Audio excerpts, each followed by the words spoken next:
सबसे पहले तो मैं अपने समस्त देशवासियों को स्वतंत्रता के इस पावन पर्व की हार्दिक बधाई एवं शुभकामनाएं देता हूं।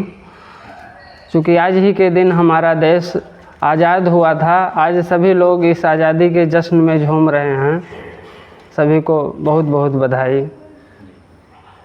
मैं आपसे जानना चाह रहा था कि आपने माँ भारती की जो है मूर्ति बनाई, तो माँ भारती की मूर्ति बनाने में आपने किन किन चीज़ों का प्रयोग किया, कितना समय लगा, उसके बारे में थोड़ा डिटेल में जानकारी देंगे। जी, हमने ये गांव के कचरे से भारत माता जी की ये स्टैचू तैयार की है। इसे बनाने में करीब हमें 15 दिन का समय लगा, क्योंकि कम समय में तैयार हो पाया है। और इसे बनाने में हमने कम से कम 3 बोरा पॉलीथीन की रस्सी बनाई। उसी की रस्सी की मदद से पूरा कई बंडल रस्सी तैयार हुआ था। और गांव में एक खंभा है जो होर्डिंग लगा था, और उस होर्डिंग से जो प्रचार के माध्यम से होर्डिंग लगते हैं, वो आंधियों में फट गया था और उसका टुकड़ा टूट कर गिर रहा था। तो हमने उसे उतार दिया था खंभे से, और उसी की मदद से हमने बेस तैयार किया था। बेस जो है सीमेंट का है, चूँकि बैलेंस बनाना होता है, तो उसी सीमेंट में वो छड़ जो था उसे जाम किया, और उस जो स्टिक था उसी के ऊपर पॉलीथीन की रस्सी लपेट कर उसका पूरा स्ट्रक्चर तैयार किया। फिर उसकी सुंदर आकृति के लिए हमने गांव से ही फटे पुराने जूट के बोरे इकट्ठा किए, और उस जूट के बोरे को हमने सीमेंट के दोगे में लगाया, और उस सीमेंट जो रस्सी बनाई थी पूरा स्ट्रक्चर तैयार किया था उसके ऊपर लपेट दिया।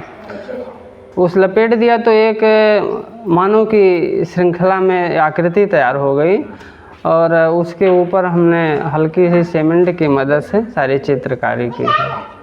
अच्छा, आप जब बनाना शुरू किए तो उससे पहले आपने क्या सोचा था, हमको आगे क्या करना है, कैसे दिमाग में आया कि माँ भारती की हमको स्टैचू तैयार करना है? उस समय दरअसल हमारा 26 जनवरी का पर्व करीब था, तो हम सोचे थे कि क्यों ना जो स्ट्रक्चर तैयार हो रहा है इसे माँ भारती का ही रूप दे दिया जाए।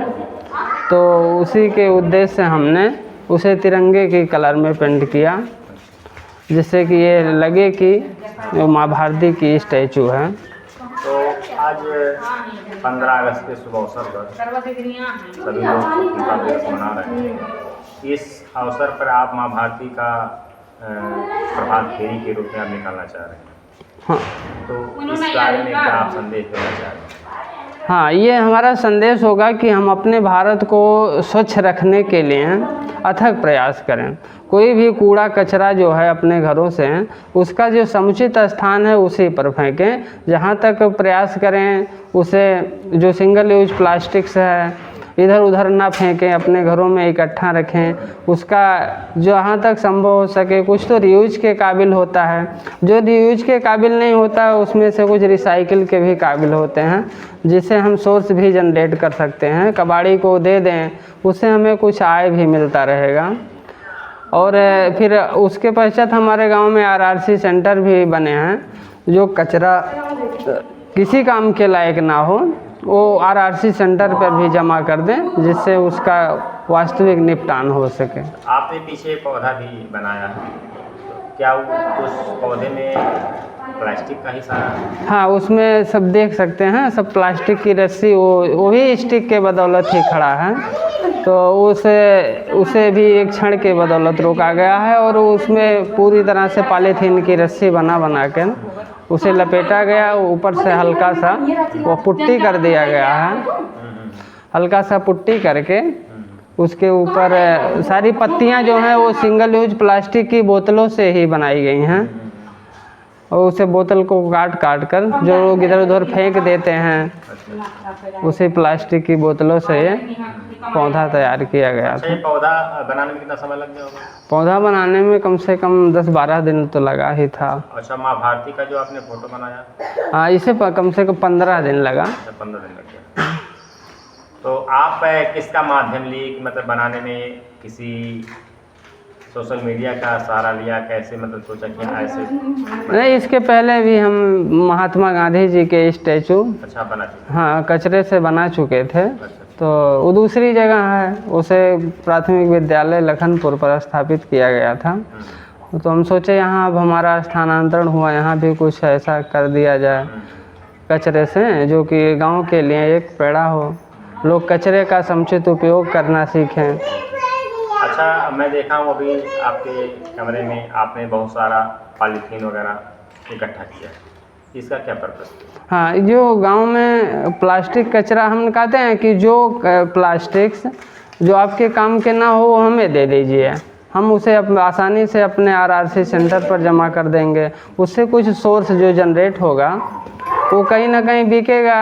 हमने बात भी किया है अपने साहब लोगों से, तो उन्होंने कहा कि हम कोई ना कोई रिसाइकलर भेजेंगे जिससे कुछ सोर्स जनरेट हो जाएगा।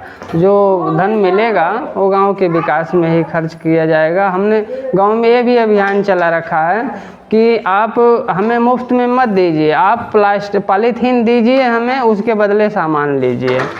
आप हमें 3 किलो पॉलीथीन दीजिए, उसके बदले आप नहाने के साबुन ले सकते हैं, कूड़ा उठाने के वाइपर ले सकते हैं, नहाने के लिए हम मग ले सकते हैं। वैसे हम स्वच्छता के ही सामान देंगे, क्योंकि आप अपना घर स्वच्छ कर रहे हैं तो उसके लिए हम स्वच्छता का ही कोई सामान देंगे जिससे आप अपना घर आसानी से और स्वयं स्वच्छ रह सकें। इसमें गांव वाले कितना आपका सहयोग कर रहे हैं कचरा? गांव वालों का बेहतर सहयोग मिल रहा है, क्योंकि पहले तो हर काम के लिए संघर्ष करने पड़ते हैं, लोगों को प्रेरित करना पड़ता है।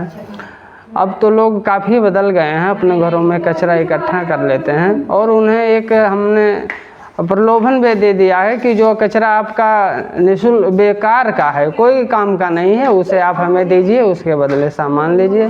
तो लोग इसमें भी काफ़ी रुचि ले रहे हैं। धन्यवाद, आपसे बात करना अच्छा लगा।